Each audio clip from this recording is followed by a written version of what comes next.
Hello everyone, Screen V Line back to you with another video. This video pertains to the Ohio special elections that was held on August 8th, 2023. The only item on the voters' ballot was issue 1.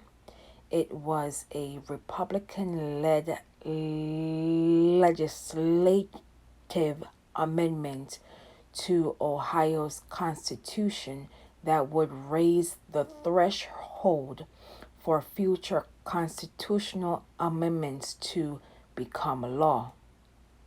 Nearly 700,000 plus Ohio residents voted early. Many more were expected to descend on polling location to decide whether it is time to change a 111-year provision of the state's main governing document. Issue 1 would have raised the bar for constitutional amendments to pass to 60% instead of a simple majority. It would have enacted stricter signature requirements to put citizen initiated amendments on the ballot in the first place. Petitioners would have to gather signatures from 5% of voters in each of Ohio's 88 counties, a steep jump from the 44 county requirement. Issue 1 would have also eliminated a 10-day cure period. Petitioners have to gather more signatures if they failed to meet the signature requirement. It has been confirmed by numerous outlets that issue 1 was defeated by an estimated 1.7 million votes casting no.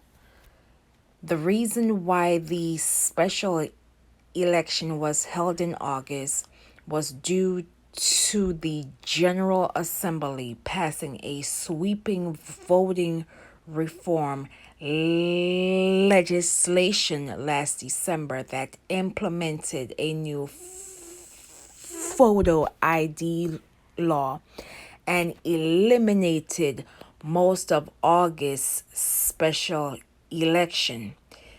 The elimination of August special elections was a bipartisan reform and was supported by county boards of elections due to high costs, high workloads, and low turnout.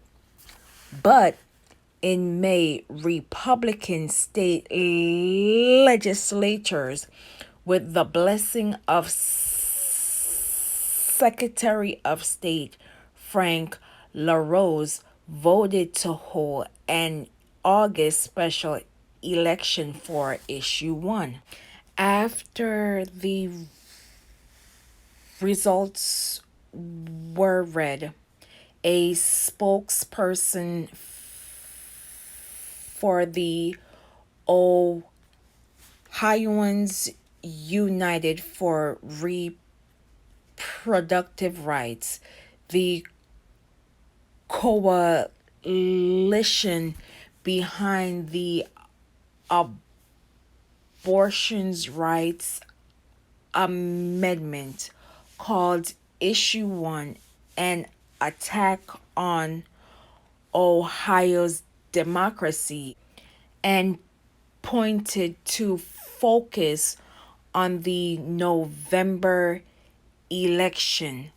The spokesperson continued, Ohioans still have a voice and an opportunity this November to ensure families have the freedom to make decisions that are best for them, free from government meddling and interference.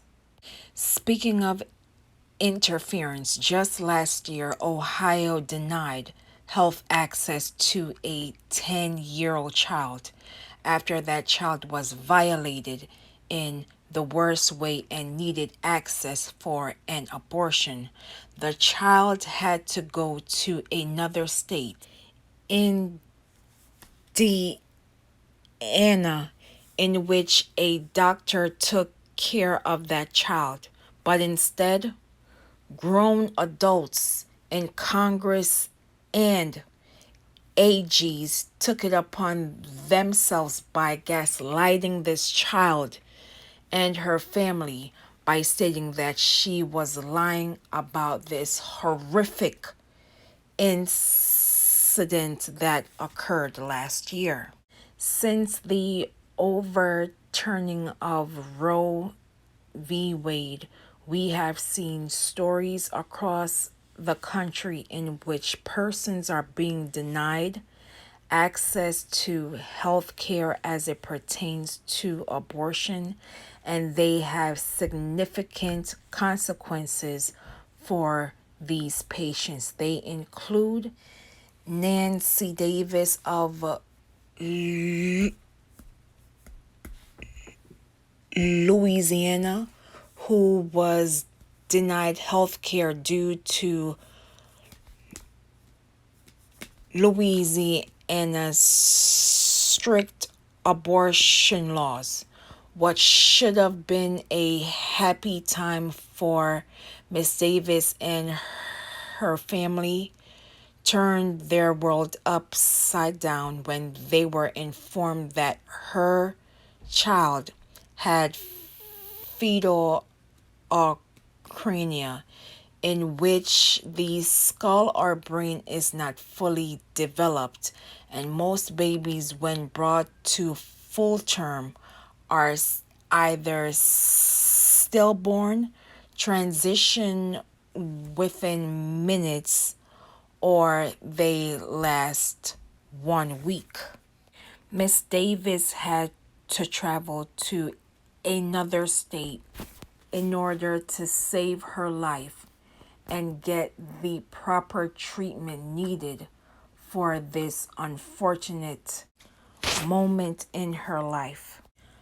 Other states have made similar restrictive bans as it pertains to abortions, from North Carolina, South Carolina, Iowa, to name a few.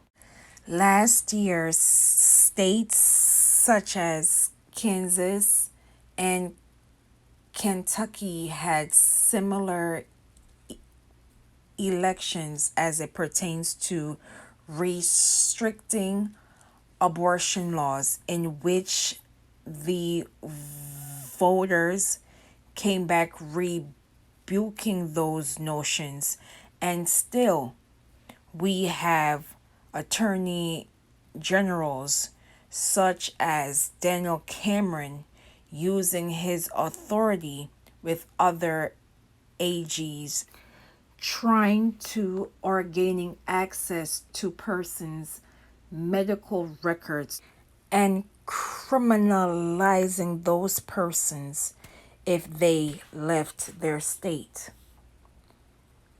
The guardians of Putin have shown their hands to the American people time and time again that they do not care about Americans' well-beings, even as it pertains to their basic health care between them and their doctors. We currently have SCOTUS justices and their spouses allegedly conspiring to overturning our democracy as we know it.